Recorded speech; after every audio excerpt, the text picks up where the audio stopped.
நம்ம பேச்சை பத்தி இந்த கிண்டலும் கில்லியமா பேசிட்டு தானே இருப்பாங்க. அவங்க எல்லாருக்குமே என் சைட்ல இருந்து ஒரே ஒரு ரிக்வெஸ்ட், தயவு செஞ்சு நிப்பாட்டிடாதீங்க. தயவு செஞ்சு கண்டினியூ பண்ணுங்க. நீங்க தான் என்னோட எனர்ஜி ஃபோர்ஸ். நீங்க பேசிக்கிட்டே இருங்க, பேசிக்கிட்டே இருங்க, பேசிக்கிட்டே இருங்க.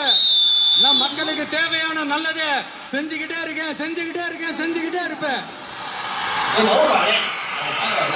அடுத்து இப்ப நம்ம புதுசா அந்த சூட் எல்லாம் போட்டு வரோம்ல, அதை பத்தி கூட நிறைய பேரு, ஏன் நாமெல்லாம் கோட் சூட் எல்லாம் போடக்கூடாதா?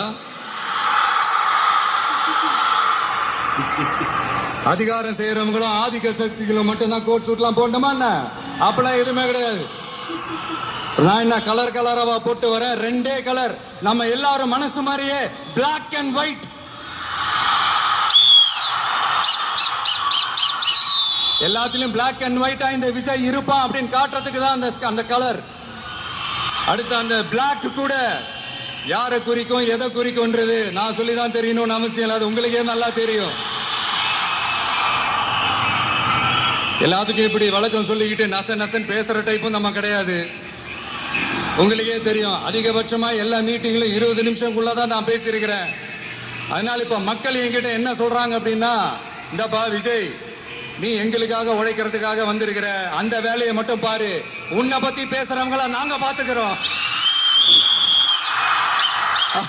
அப்படின்னு சொல்லிட்டாங்க. சரி, ஆனது ஆச்சு.